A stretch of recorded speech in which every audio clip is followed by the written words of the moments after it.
الگ ریاست بنانے کا مقصد یہ تھا کہ اس پر اللہ کا نظام چلے گا، اللہ کا قانون چلے گا۔ کیا آزاد ہونے کے بعد کیا ہمارے اس ملک کے اندر قرآن مجید کی گستاخی اور نبی صلی اللہ علیہ وسلم کی شان میں گستاخی اور اللہ رب العالمین کی شان میں گستاخی اور صحابہ کی شان میں گستاخی تو آئے دن ہوتی رہتی ہے؟ نحمدہ و نصلی علی رسول الکریم، اما بعد، اعوذ باللہ من الشیطان الرجیم۔ یخادعون اللہ والذین آمنوا وما یخدعون الا انفسهم وما یشعرون۔ صدق اللہ العظیم۔ آج کا ہمارا موضوع ہے ہماری آزادی۔ ہماری آزادی کا مقصد کیا تھا؟ ہم ہندوستان سے آزاد کیوں ہوئے؟ اس کی وجہ کیا تھی؟ آخر کیا وجہ پیش آئی کہ ہم ہندوؤں سے الگ ہوئے؟ وہاں پر بھی مسلمان رہ رہے تھے، آخر ہم نے ان سے کیوں جدائی کی؟ اس جدائی کا سبب کیا تھا؟ آج ہم اس کے اوپر بات کریں گے انشاءاللہ تعالی۔ ہماری آزادی کا مقصد یہ تھا، ہمارے جو مسلمان تھے وہ یہ کہہ رہے تھے اس وقت کہ ہم ہندوؤں سے آزاد ہوں گے اور اپنی ریاست بنائیں گے۔ اس ریاست کا مقصد یہ ہوگا اللہ کا نظام، اللہ کی حکومت، اللہ کا قانون اس زمین پر چلے گا۔ اسی وجہ سے مسلمان ہندوؤں سے الگ ہوئے، اپنی الگ ریاست بنائی، اپنا ایک الگ ملک بنایا، اور اس ملک بنانے کا مقصد یہ تھا کہ اللہ کا نظام اور اللہ کا قانون نافذ کریں گے۔ مسلمان آزاد بھی ہوں گے اور ملک ترقی بھی کرے گا اور مسلمان خوشحال بھی ہوں گے، یہ مقصد تھا۔ اور آج کیا ہم اس مقصد کے اوپر اترے ہیں جو ہمارا مقصد تھا؟ کیا وہ وعدے پورے ہوئے جو اپنی قوم کے ساتھ ہوئے تھے کہ الگ ریاست بنائیں گے، الگ ملک بنائیں گے اور ملک میں خوشحالی آئے گی، مسلمان آزاد ہوں گے، کوئی روک ٹوک نہیں ہوگی، اللہ کی عبادت کریں گے، قرآن پڑھیں گے اور ہم خود اس کے اوپر شریعت نافذ کریں گے؟ الگ ریاست بنانے کا مقصد یہ تھا کہ اس پر اللہ کا نظام چلے گا، اللہ کا قانون چلے گا۔ کیا آزاد ہونے کے بعد کیا ہمارے اس ملک کے اندر قرآن مجید کی گستاخی اور نبی صلی اللہ علیہ وسلم کی شان میں گستاخی اور اللہ رب العالمین کی شان میں گستاخی اور صحابہ کی شان میں گستاخی تو آئے دن ہوتی رہتی ہے؟ کیا یہ مقصد تھا ہمارے آزاد ہونے کا کہ ہم آزاد ہوں گے تو ہماری الگ ایک ریاست ہوگی اور اس ریاست کے اندر اللہ کا نظام چلے گا؟ یہاں پر اللہ کا نظام تو دور کی بات ہے، لیکن اللہ کی شان میں جو لوگ گستاخی کرتے ہیں، ہمیں سننے میں آتا ہے کہ فرانس کے اندر اور دوسرے ملکوں کے اندر رسول اللہ صلی اللہ علیہ وسلم کی شان میں گستاخی کی گئی، تو مسلمان بہت ہی زیادہ افسوس کرتے ہیں، ہمیں بھی بہت زیادہ افسوس ہوتا ہے۔ ہم کہتے ہیں کہ وہ ملک، وہ ریاست کفار کی ریاست ہے، وہ ملک کفار کا ملک ہے، وہ کچھ بھی کر سکتے ہیں، لیکن جو ریاست، جو ملک اسلام کے نام پر بنا تھا، آخر یہ واقعات وہاں پر کیوں ہوتے ہیں؟ اس کی وجہ کیا ہے؟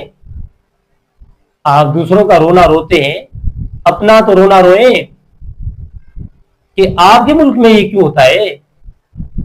آخر اس طرح کیوں ہو رہا ہے؟ اس کی وجہ کیا ہے؟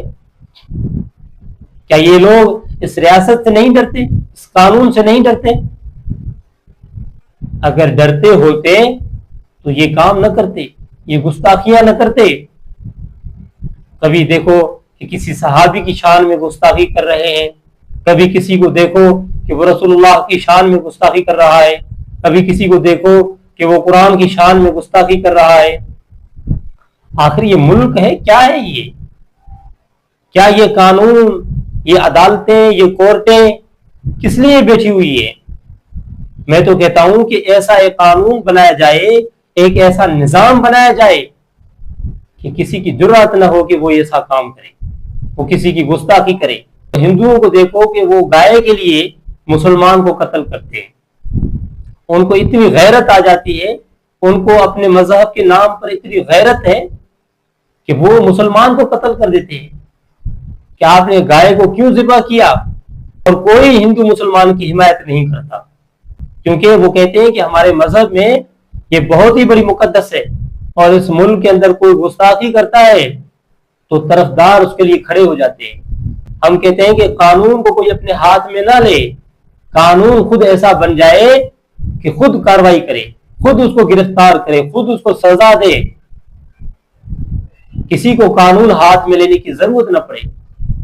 ہندوؤں کے مذہب میں گائے کی پوجا کی جاتی ہے اور مسلمان اس کو ذبح کرتے ہیں کہ ہمارا مذہب ہمیں اجازت دیتا ہے ہم اس کو ذبح کریں, اس کا گوشت کھائیں, قربانی کریں اس کی ہم. لیکن ہندو روکتے ہیں, منع کرتے ہیں کہ آپ ہمارے ملک میں, ہماری ریاست میں ایسا نہیں کر سکتے, کیونکہ ہم اس کو پوجتے ہیں, ہم اس کی پوجا کرتے ہیں. اور ہمارے اس ملک کے اندر یہ حالات ہیں, کبھی یہ سننے میں آتا ہے کہ ایک ماں نے خودکشی کر لی اپنے بچوں کے ساتھ. کس وجہ سے بھائی؟ بھوک کی وجہ سے, بدحالی کی وجہ سے, بے روزگاری کی وجہ سے, اسی وجہ سے خودکشی کی. آخر لوگ خودکشی کیوں کر رہے ہیں اور خودکشی کا سبب کیا ہے؟ بے روزگاری, پریشانی, مہنگائی, اسی وجہ سے لوگ خودکشی کرتے ہیں. ابھی کچھ دن پہلے ایک واقعہ سننے میں آیا کہ ایک بھائی نے اور بہن نے دونوں نے زہر کھایا. گھر میں کھانا نہیں تھا, گھر میں روٹی نہیں تھی, بے روزگاری تھی, اسی کی وجہ سے آپس میں تنازع ہوا, جھگڑا ہو گیا. تو جھگڑے میں بھائی نے زہر کھایا, پھر بہن نے زہر کھایا, پھر ان کو محلے والے اٹھا کر لے گئے اسپتال. مجھے آپ بتائیں ہم نے کیا کیا ہے؟ ہم نے کون سی ترقی کی ہے؟ ہم نے ترقی یہ کی ہے کہ ہمارے جوان خودکشی کر رہے ہیں, ہمارے بوڑھے مر رہے ہیں, ہماری عزت پامال ہو رہی ہے, یہ ہم نے ترقی کی ہوئی. مجھے حیرت ان لوگوں کے اوپر ہوتی ہے جو ووٹ دیتے ہیں, نعرے بازی کرتے ہیں اور ان کے ساتھ ہوتے ہیں, ان کی واہ واہ کرتے ہیں, بڑے خوش ہوتے ہیں کہ جیسے ملک نے بہت ہی بڑی ترقی کر لی ہو, ملک کا پورا قرضہ اتر گیا ہو, پوری عوام خوشحال ہو گئی ہو. کرپشن کی کیا بات, رشوت کی کیا بات, اس کی تو بات ہی نہ کریں. جہاں پر جائیں رشوت رشوت رشوت, رشوت کے بغیر کوئی کام ہی نہیں کرتے. جیسے کہ ان لوگوں نے قسم اس بات کی اٹھائی کہ ہم رشوت کے بغیر کوئی کام ہی نہیں کریں گے. اور جب رشوت لیتے ہیں تو شرم بھی نہیں آتی ان کو, کھل کر رشوت لیتے ہیں. کچھ دو گے تو کام بنے گا, کچھ نہیں دو گے تو کام نہیں بنے گا. ان کو کوئی ڈر نہیں ہوتا, کسی کا ڈر نہیں ہوتا. وہ ڈریں کیوں؟ وہ کہتے ہیں کہ ملک ایسے چل رہا ہے, ان سے کوئی پوچھنے والا نہیں ہے. جب کوئی پوچھنے والا نہیں ہوگا تو ان کی مرضی ہے. ایک ایس ایچ او ہے, وہ تھانے کا مالک ہے, اس کی مرضی ہے. ایک ڈاکٹر ہے, سرکاری اسپتال ہے, وہ اسپتال کا مالک ہے. ایک جج ہے, وہ کورٹ کا مالک ہے. ان سے کوئی پوچھنے والا نہیں ہے. آواز اٹھاؤ تو پھر ان کو گرفتار کرو, ان کو پکڑو. یہ غلط ہے, کیونکہ حق کی آواز اٹھا رہے ہیں, غلط کے خلاف بول رہے ہیں. ان کو پکڑو. اصل مجرم ہے یہ. اصل مجرم وہ نہیں ہے جو رشوت لے رہا ہے, اصل مجرم وہ ہے جو رشوت کے خلاف بول رہا ہے. یہ حال ہے. تو کس کی شہ تھی یا اسے کس بات کا گھمنڈ تھا کہ یہ ہمیں کیمرے کے سامنے گولی مارنے کی دھمکی دے رہا تھا؟ میں تو گولی مارو مجھے. میں ماروں گا تجھے, گولی چھوڑوں گا تھوڑا ہی. تھوڑی شرم بھی نہیں آ رہی ہے بات کرتے ہوئے یار؟ کوئی شرم نہیں آ رہی ہے.